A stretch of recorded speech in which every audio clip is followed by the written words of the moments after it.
Hi,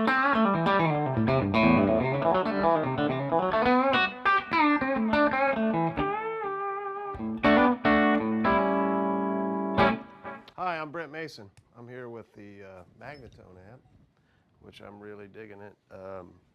Been playing it a while, and I'm going to talk about it a little bit and play through it.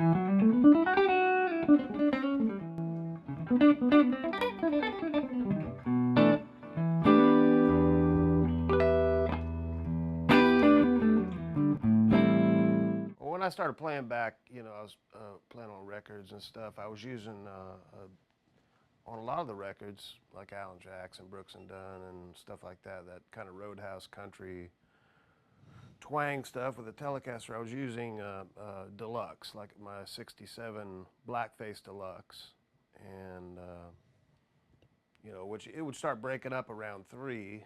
So in a studio, that's fine. I couldn't take it out much live because it just didn't have the power. But when I ran across this, I was looking for a sound like that, so I ran across this Magnatone, and it seemed to be like a Deluxe on steroids. It's kind of like amped up Deluxe. It still it had that tone, that real vintage tone. I believe it has two 6V6s in it, and with different modes, you can switch to stereo, wet, dry, mono, which is pretty cool, depending on the scenario you're set up with and what you're playing. I usually run mine, right now I'm running it stereo, because I got it running, through the board there.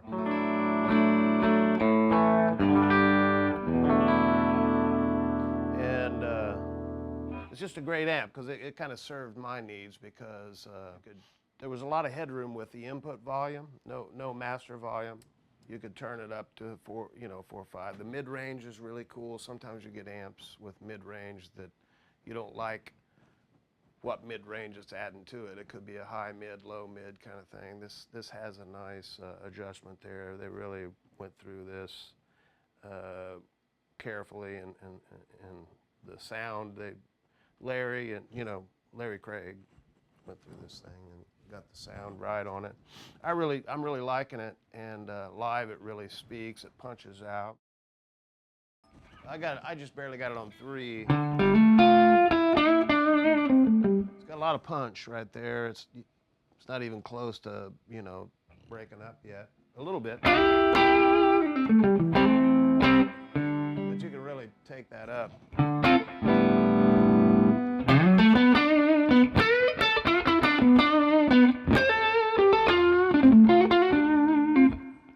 See, it's a beautiful breakup. So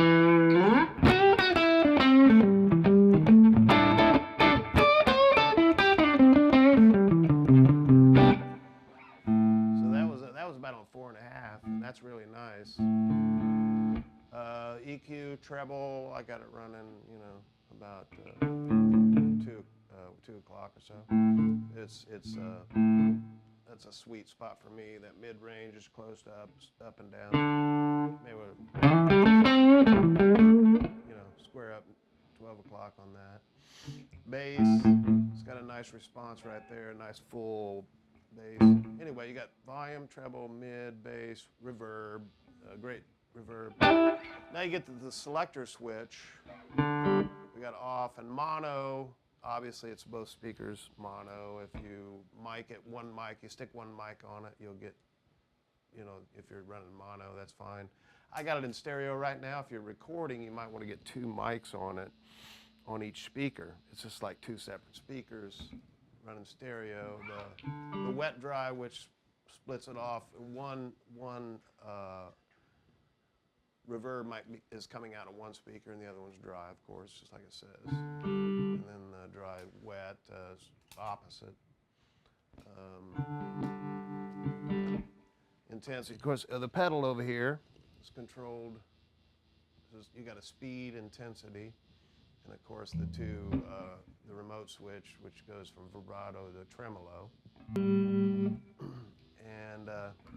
then you got the 2 outputs. Of course, if you're going direct, it's preamped line left and right out. And the external speakers, you can, if you want to run another couple speakers with that, a left and a right. you'll have the, you know, the stereo effect that way too as well.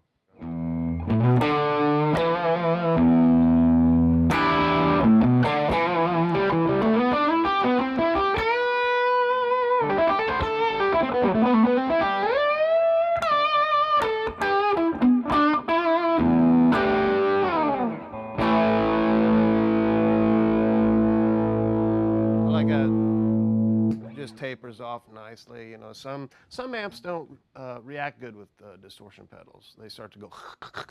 They start to. This one tapers off very nicely.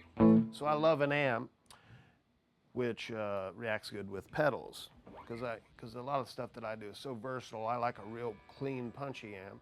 You know, sometimes I don't want it to break up so fast. So when you get to turn it, then it taxes the amp a little bit, starts to edge out for a rhythm sound. You kick one of these distortion pedals on, then it sounds great.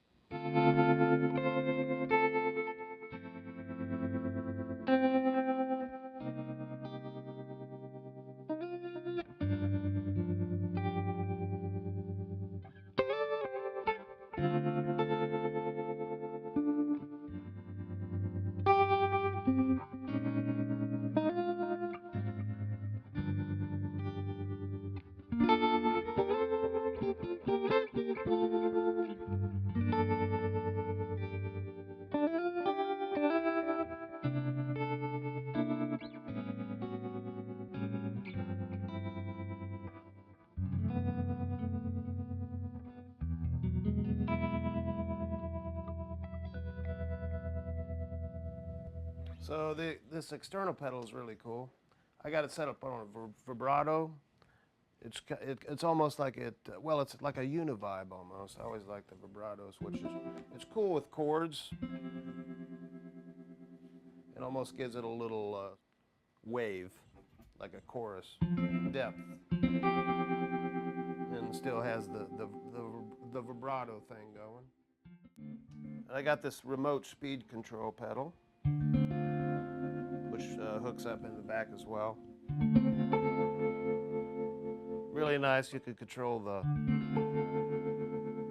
speed of it for, you know, different parts of the song. Now this is standard tremolo. It's got the great, nice tube, warm tremolo. It works smoothly. You know.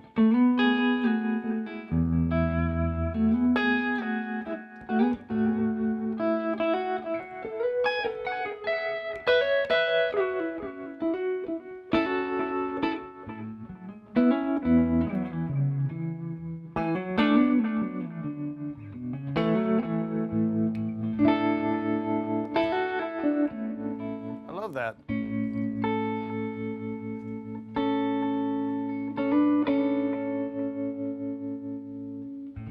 Yeah, because that's pretty cool. I haven't used that. You know, you can back it off till it's not there, and maybe part of the song you might go, I'm gonna like a little coming in. It's pretty cool to use that pedal. I mean, when you're backing off totally and it's off, there's no tremolo at all. So there may be a portion of the song where you want to kind of, a bridge to a song where you want to come in with the tremolo.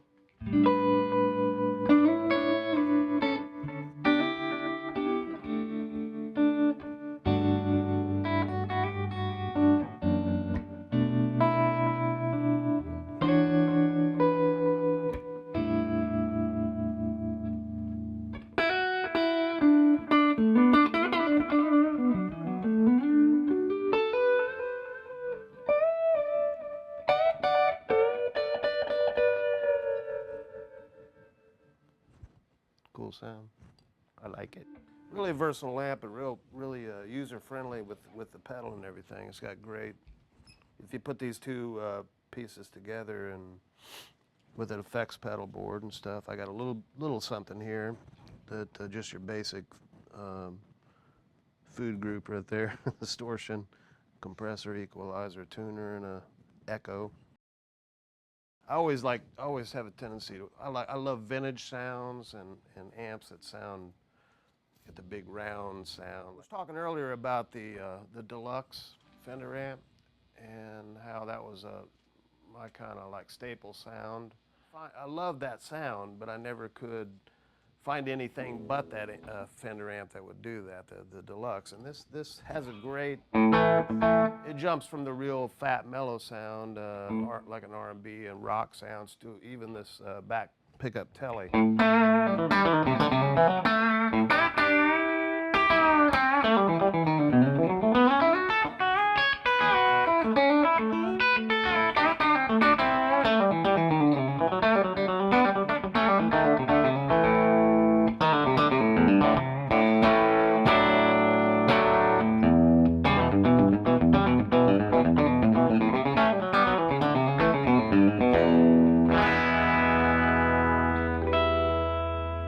See, I love the way it snaps. It's got that nice, not an edgy kind of offensive high end, but a nice airy high end that, again, like those old Fenders had. And it really kicks. It punches out.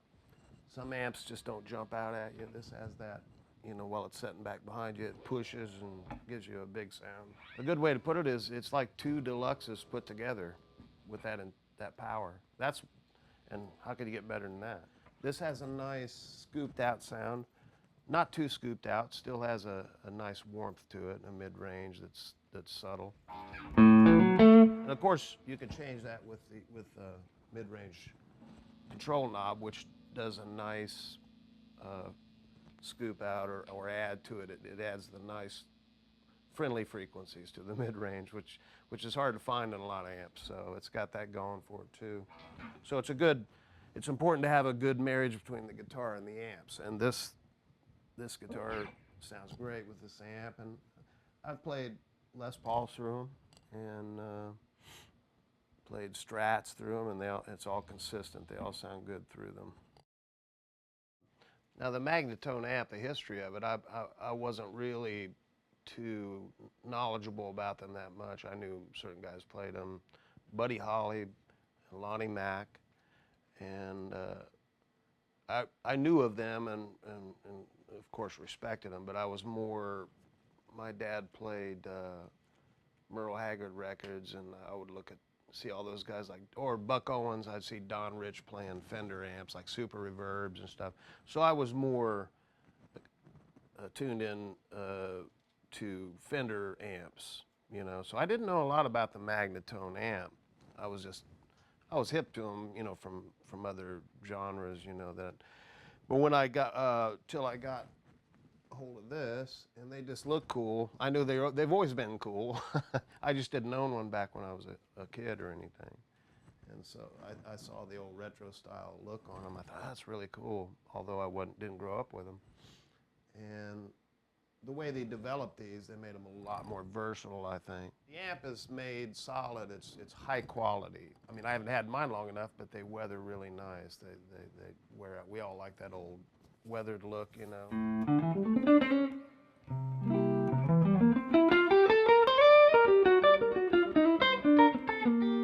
But anyway, I'm Brent Mason. I'm glad that you got to check out this great Magnatone Twilighter amp, and we'll see you around.